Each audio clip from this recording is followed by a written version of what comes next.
Bonjour à tous, je suis Céline Baron, je suis sophrologue et psychopraticienne, j'ai 47 ans et je suis installée sur Vichy. Aujourd'hui, je continue ma série sur les motivations de ces gens pessimistes qui vous critiquent gratuitement. Les motivations de ceux qui vous attaquent et vous critiquent gratuitement. Quelles sont-elles ces motivations? Alors tout d'abord, elles ne sont pas forcément liées à vous. Vous pouvez vous sentir attaqué par des gens, mais en réalité, c'est la première raison, ça peut être des gens qui ont été élevés dans des familles très négatives, très pessimistes, où on a une vision laide de la vie, où les événements arrivent comme ça, vous tombent dessus. Ce sont des gens qui sont très fatalistes et ils peuvent comme ça insuffler à leurs enfants, à leur famille tout entière, des comportements très négatifs et une vision très négative de soi-même et du monde qui les entoure. Donc ça, c'est la première chose. Par exemple, j'ai eu un compagnon, un de mes premiers copains, on avait prévu, j'étais jeune, j'avais une vingtaine d'années, on avait prévu de partir en Grèce l'été, et on dit à sa maman, eh bien voilà, on part au mois d'août en Grèce, et là, elle nous dit, ah, c'est bien beau de faire des projets. Moi aussi, je faisais des projets avec mon mari, et puis mon mari est mort, et tous les beaux projets qu'on a faits se sont envolés, donc ça ne sert à rien de faire des projets. Donc vous voyez, quelqu'un qui est aussi pessimiste et négatif, ça ne sert à rien de lui confier vos projets, ni même de l'avoir dans votre entourage. C'est négatif, bien entendu. Ensuite, il y a ces gens, et ce sont souvent eux aussi, qui disent, vous savez, les gens sont injustes, méfiants, bizarres, étranges, etc., etc. Ils ont déjà une généralité, ils se sont fait une généralité déjà des gens, et forcément, qu'ils aillent n'importe où, ils ne vont pas rencontrer des gens bien, c'est déjà ancré en eux. Ils vont vous dire, tu sais, les gens sont bizarres, tu sais, les gens sont, etc., etc. Donc, ils vous envient, peut-être que les gens qui vous font des réflexions gratuites vous envient, mais ils ne se l'avoueront jamais à vous-même. Par exemple, j'ai une amie un jour qui me dit, pendant que j'étais en train d'étendre mon activité il y a une dizaine d'années, de la communication relationnelle à la sophrologie, j'étais retournée en école et je faisais plein de formations, etc., etc. Elle me dit, tant mieux si tu peux le faire, tant que tu peux le faire, fais-le, parce que demain sera différent et demain tu devras redevenir salarié. Ah bon? Et pourquoi est-ce que demain je devrais, ça fait plus de 20 ans que je suis à mon compte, pourquoi est-ce que demain je devrais redevenir salarié?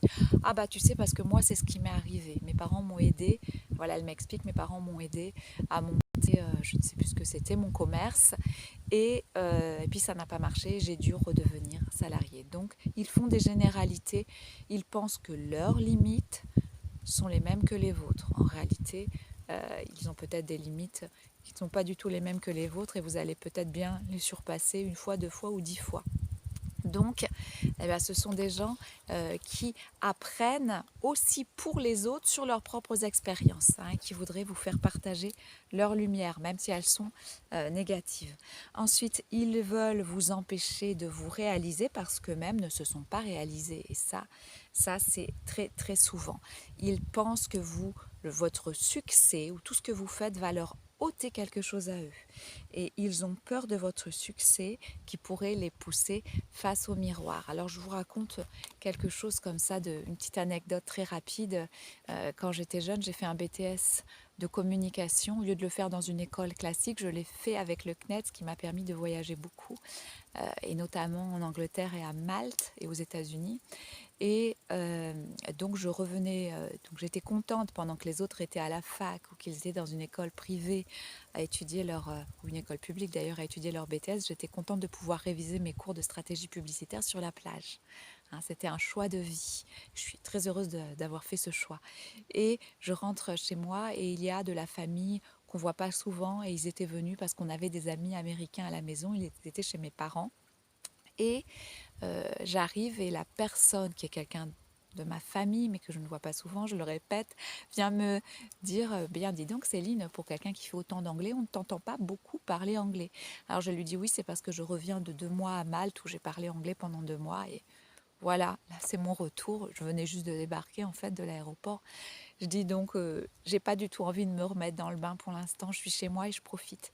Et je lui dis donc, mais tu sais, j'ai passé 2 mois à parler anglais à Malte. Et elle me dit, stop, je ne veux pas entendre parler, ma cocotte, de tes vacances à Malte. Donc, elle était très jalouse et très envieuse du choix que j'avais fait parce que ses filles à elle avaient fait un BTS classique dans une école en région parisienne et elle ne tolérait que très peu que moi j'ai pu faire quelque chose d'aussi différent et que j'ai pu avoir la chance et la joie de réviser mes cours de BTS sur la plage. Donc la personne vous voit rarement, elle vient chez vous parce qu'il y a des Américains et qu'elle veut se faire des relations et en plus elle vous dit chez vous, stop, ne me raconte pas tes vacances parce que ça va me rendre trop envieuse et j'ai pas envie d'entendre ça. Vous voyez, blessure égotique.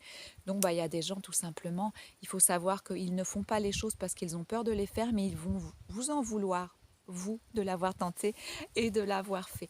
Et ça, c'est des gens, bien entendu, que ma famille ne fréquente plus parce qu'il y a toujours de l'envie, toujours de la jalousie et finalement, on n'empêche pas les gens de faire ce qu'ils veulent. S'ils veulent se mettre à leur compte, ils peuvent le faire.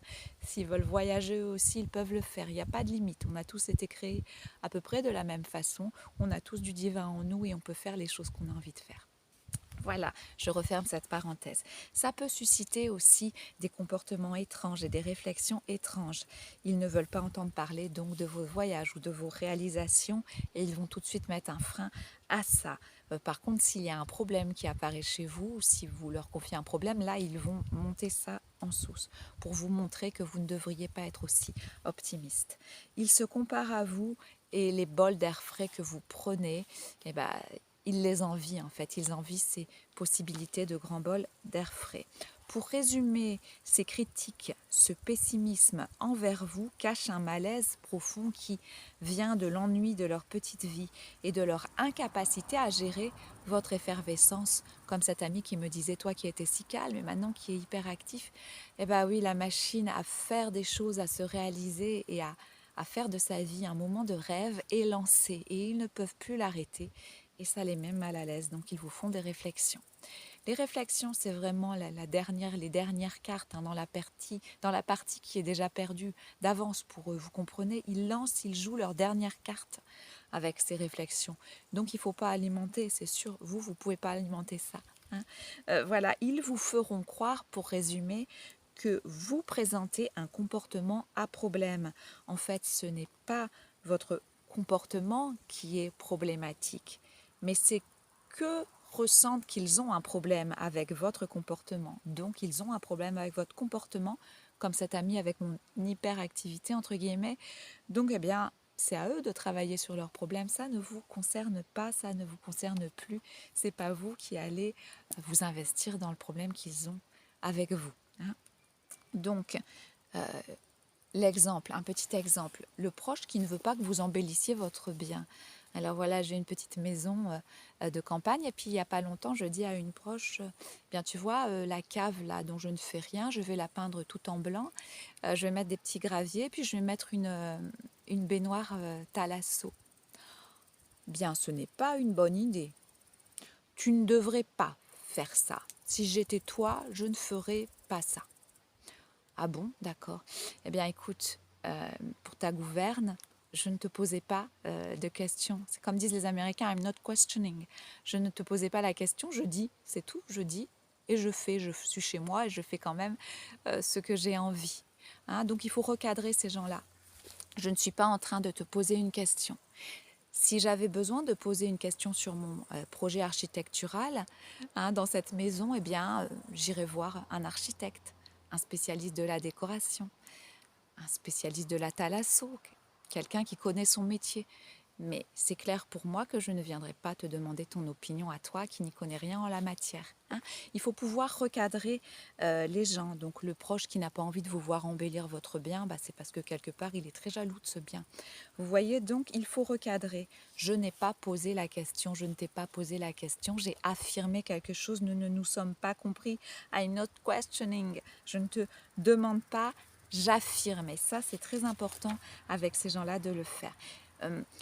Un jour, une voisine me dit, parce qu'elle devait penser j'étais en train de me mettre à mon compte, elle me voyait très peu, elle devait penser que je ne travaillais pas ou que j'étais oisive, et elle me dit, mais si tu veux, elle m'appelle pour me dire, laisse tomber tout ce que tu fais, à l'heure actuelle.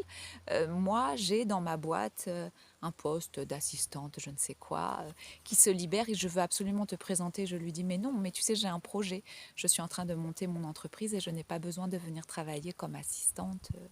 Je ne sais plus de quoi, peut-être comptabilité ou quelque chose comme ça, dans la société qui t'engage, qui t'emploie.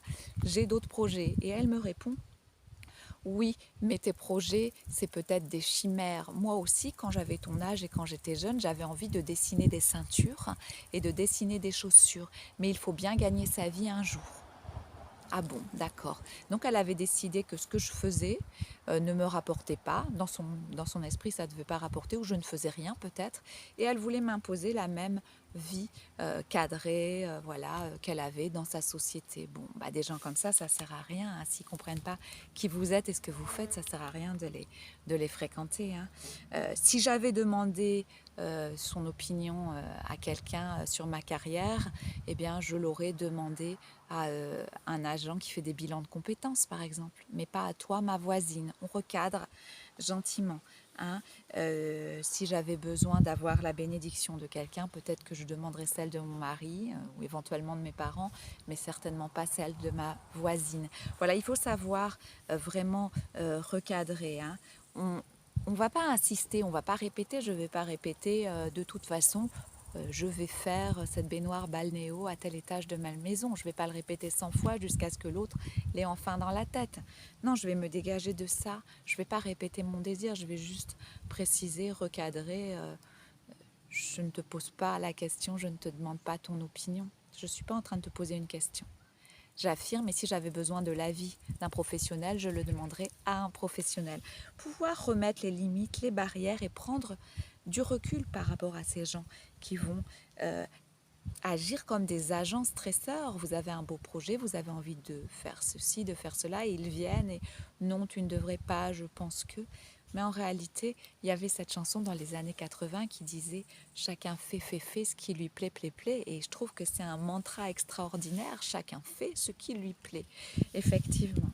Donc, si vous éliminiez un petit peu l'énervement dans vos vies, eh bien, vous verriez que l'horizon est là, grand ouvert, et qu'en fait, il y a beaucoup de gens qui viennent vous mettre des limites et qu'il suffit de ne pas nourrir le loup noir en eux et en nous pour s'en défaire et de recadrer, de poser des limites et de se désengager un petit peu. Hein. Après avoir posé des limites, il faut se désengager, pas trop revenir là-dessus, pas trop répondre au téléphone. Hein, être plutôt absent par rapport à ces gens-là et garder vos projets secrets. Hein. Vaut mieux les afficher une fois qu'ils sont terminés, que tout est fait, plutôt que d'en parler parce que vous allez récolter trop d'énergie douteuse et négative. Voilà, je vous dis au revoir, à bientôt.